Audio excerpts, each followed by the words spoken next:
Hello hello చెప్పండి, ఎక్కడి నుంచి మాట్లాడుతున్నారు, ఏం చెప్పాలనుకుంటున్నారు చెప్పండి. హలో చెప్పండి అమ్మా, ఏం చెప్పాలనుకుంటున్నారు. నా పేరు తేజస్వి అండి, నేను మేడ్చల్ డిస్ట్రిక్ట్ నుండి మేడ్చల్ మాట్లాడుతున్నాను. చెప్పండి అమ్మా.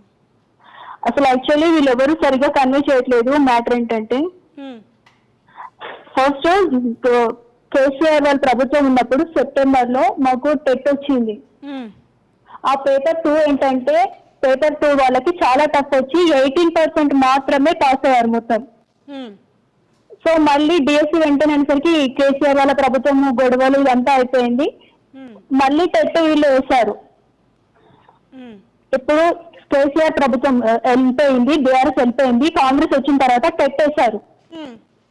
సో టెట్ కి ముందు డిఎస్సి అప్లై చేసిన వాళ్ళు 1,00,000% మాత్రమే ఉన్నారు. ఇప్పుడు టెట్ పాస్ అయిన వాళ్ళ తర్వాత డిఎస్సి అప్లై చేసిన వాళ్ళతో కలిసి 2 lakhs అబౌవ్ ఉన్నారు మ్యామ్.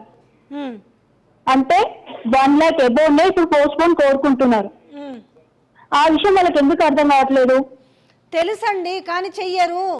దాని వెనుక కూడా కారణాలు ఉంటాయి. రేపు పోస్ట్ పోన్ చేస్తే రిమైనింగ్ పోస్టులు కూడా కలిపి 25,000 ఇవ్వాల్సి వస్తుంది కదా. ఇప్పుడు పాత గవర్నమెంట్లో 5 కలిపింది 6,000, మొత్తం కలిపితే 11,000 ఏదో ఒక అలా మేము ఇచ్చేసాము, చూసారా మేము ఇచ్చేసామని చేతులు దులుపుకోవాలనేది దాంతో.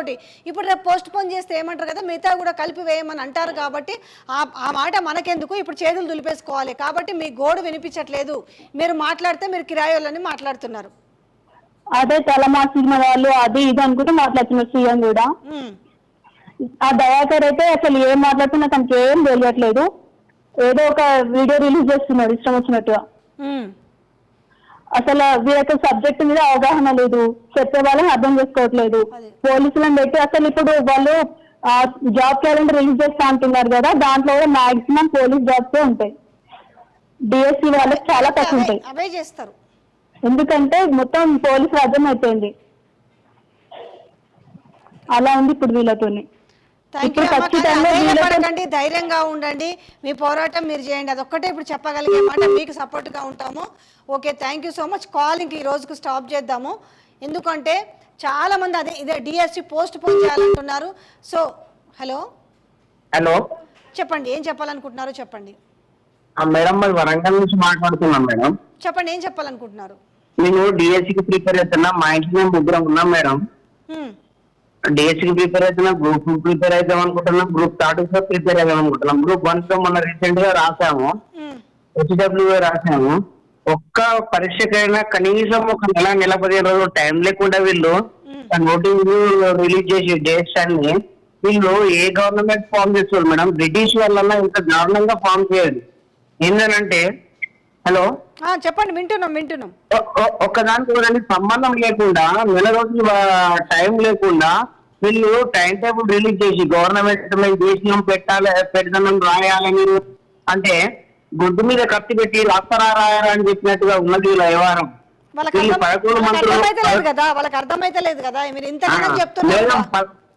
మేడం 11 మంది మంత్రులు ఉన్నారు కదా మేడం, అందులో 2 మహిళా మంత్రులు ఉన్నారు కదా మా వరంగల్ నుండి. కనీసం ఒక్క రోజు సుధా స్పందించకుండా మాట్లాడకుండా తిరుగుతున్నారు. ఆమె ఏమనంటే సీతక్క నేను మారుమూల ప్రాంతాలలో బతుకుతున్నా, మారుమూల ప్రాంతాలకు నేను హెల్ప్ చేస్తున్నా అని చెప్పి మాట్లాడుతుంది కదా.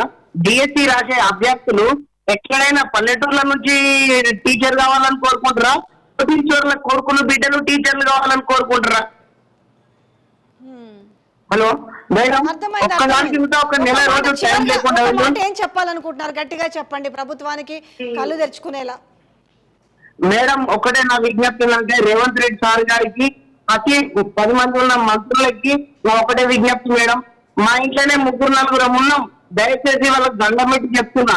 కానీ ఇది టీఆర్ఎస్ చేసిందో బీజేపీ చేసిందో కాదు మేడం. ఇది మేము స్వచ్ఛందంగా ధర్నాలలో పాల్గొంటున్నాం. మేము స్వచ్ఛందంగా ప్రెస్ మీట్ ముందు మాట్లాడదామన్నా ఏం చేద్దామన్నా కానీ ప్రతి ఒక్కటి టీఆర్ఎస్ బీజేపీలు పులుతురు అని అనుకుంటున్నారు కదా మేడం. ఇట్లాంటి రాజకీయ నాయకులతో ఓటేసిన పాపానికి మా మెడకు ఉరితాడేస్తున్నారు మేడం. ఇట్లాంటి వాళ్ళు చట్టసభలకు వచ్చినందుకు ఇంకా మేము సిగ్గుపడుతున్నాం మేడం. ఎందుకంటే ఇట్లాంటి దుర్మార్గుల పైన 100,000 కొట్టున్న దుర్మార్గులను మేము ప్రజాప్రతినిధులుగా ఎన్నుకొని తప్పు చేస్తున్నాం మేడం. మేము కనీసం దయచేసి దండం పెట్టి చెప్తున్నా, వాళ్ళ మనసు మార్చుకొని 11 మంత్రులలో ఎవరన్నా ఒకరు స్పందించి రేవంత్ రెడ్డి గారికి చెప్పి రేవంత్ రెడ్డి సార్ తోటి కొద్దిగా మాట చేంజ్ చేయించి కొద్దిగా ఒక 4 రోజులు టైం పొడిగించమని చెప్పి కోరుకుంటున్నాం మేడం. తప్పకుండా మా వంతు మా సపోర్ట్ కూడా చేస్తాము. వాయిదా పడాలని మేము కూడా మనస్ఫూర్తిగా కోరుకుంటున్నాము. Thank you so much. Calls ఒకటి ఈరోజు క్లోజ్ చేద్దామండి. ఎందుకంటే పాపం వాళ్ళు చెప్తున్నారు అంతే, డిఎస్సి వాయిదా పడాలని చెప్తున్నారు, వాళ్ళు దానికి రీజన్స్ కూడా చెప్తున్నారు. సో నేను మీకు రేవంత్ రెడ్డికి సంబంధించింది మళ్ళీ చూపిస్తాను. ఆయన మాట్లాడితే విద్యార్థులు రెచ్చగొడుతున్నాడు. ఒక విధంగా చెప్పాలంటే విద్యార్థుల బాధ తెలుసుకోవడం కాదు, విద్యార్థులు రెచ్చగొడుతున్నాడు. ఈ రెచ్చగొట్టే విధానం దేనికి? ఇంతగానం వీళ్ళని అరెస్ట్ చేయాల్సిన అవసరం ఏముంది? ఇంతగానం వాళ్ళు కాళ్ళ వేళ దండ పెట్టి చెప్తున్నా కూడా వినిపించుకో వాళ్ళతో పోలుస్తున్న విధానం చూస్తుంటే ఒక్కసారి మళ్ళా వినండి. నిరుద్యోగులను అసలు ఎందుకు రెచ్చగొ మీతోటి అయితే ఎందుకు కాదు, టెక్నికల్ అంశాలు ఏమున్నాయో వాళ్ళకి వివరించండి. అంతేకాని వాళ్ళని కిరాయి వాళ్ళతో పోల్చి వాళ్ళు కిరాయి ఇచ్చి వాళ్ళని రెచ్చగొడుతున్నారని మీరు ఎట్లా మాట్లాడతారు? ఇది ఎంతవరకు? ఇప్పుడు మనకు ఉద్యమ సమయంలో ఈరోజు రోడ్డు ఎట్లా కనపడుతున్నాయో కనపడుతుంది. ప్రజాభవన్ ముందు తెరిచిన గేట్లో అని చెప్పి ఏమి లాభం ఆడికొస్తే? ఒక్క వినతి పత్రం తీసుకునేవాడున్నాడా? ఒక్కరన్నా హక్కును చేర్చుకొని మాట్లాడే వాళ్ళు ఉన్నారా? పైగా ఇవన్నీ పక్కన పెట్టి సిగ్గు లేకుండా నిరుద్యోగులు రెచ్చగొడుతున్నారు. ఏ రకంగా రెచ్చగొడుతున్నారో ఒక్కసారి చూడండి. అట్లనే గ్రూప్ 3 కూడా దానికి ఒక 5 లక్షల మంది, దీనికి ఒక 5 లక్షల మంది పరీక్షలకు ఈ రోజు అప్లికేషన్ పెట్టి ఈ పరీక్షలు పోస్ట్ పోన్ చేస్తే కోచింగ్ సెంటర్లు బతుకుతాయి. ఒక్క నెల ఏదైనా పరీక్షలు గ్రూప్ 1 గ్రూప్ 2 పోస్ట్ పోన్ చేస్తే సెంటర్కు 100 కోట్ల రూపాయల ఫీజులు వస్తాయి. ఇవాళ కోచింగ్ సెంటర్ల మాఫియా కొంతమంది కిరాయి మనుషులను పెట్టి ఆ కిరాయి మనుషులతో రోడ్ల మీద ధర్నా చేసి పరీక్షలు పోస్ట్ పోన్ చేయమని అడుగుతున్నారు. మోతిలాలను ఒక అర్థమైందా?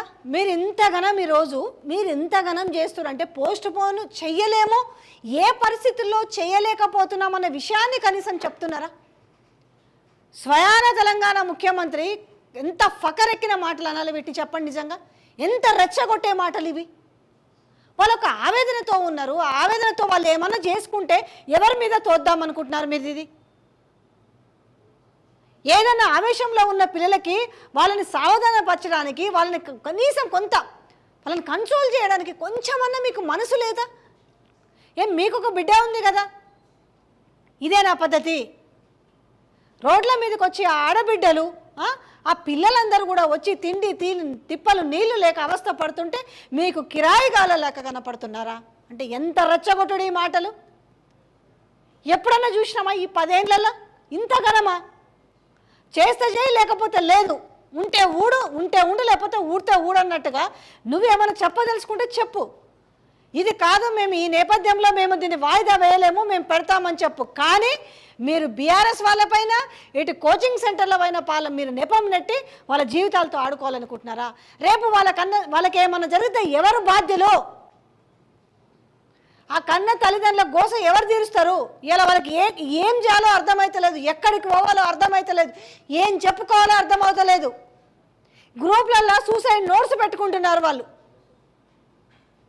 ఎందుకు మీకు మనసు కరికరిస్తలేదు? ఎవరి కోసం ఈ పాలన?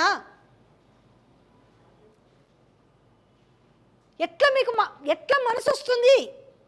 ఇంతమంది యావత్ తెలంగాణ అయ్యో అనేసి కన్నీళ్ళు గారుస్తుంటే మీకెందుకు రావట్లేదు మనసు? ఇంత హీనంగా మీరు కంపేర్ చేస్తారా? ఇది కూడా చూడండి. ఇంకా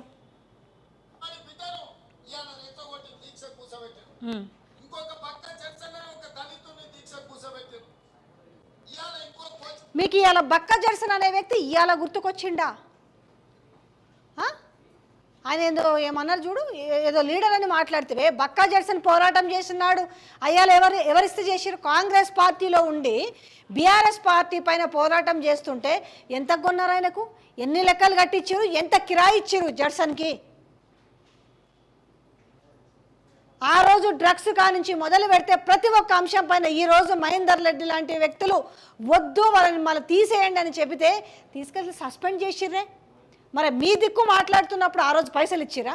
ఈరోజు ఆయన ఏ పార్టీ కండువానన్నా కప్పుకున్నాడా? ఆయన ఎట్లా, అది నాలుకనా తాటిమటనా, ఎట్లా మాట్లాడాలనిపిస్తుంది? ఇవాళ మీకు నిరుద్యోగుల పిల్లలు వచ్చి రేపు డిఎస్సి జర పోస్ట్ పోన్ చేయండి రా నాయన అని కన్నీళ్ళతోటి వేడుకుంటారు. మీకు పాపం చేరలేదేమనుకొని వాళ్ళు అనుకుంటారు కదా, దయచేసి సీఎం సార్కు చేరే వరకు పంపండి, దయచేసి సీఎం సార్. ఈయన చూస్తే ఇగో ఈ మాటలు. అంటే మీ సమయం ఏ రకంగా వృధా, మిమ్మల్ని ఏ రకంగా ట్రీట్ చేసిరో ఒక్కసారి మరి అర్థం చేసుకోండి ఇక.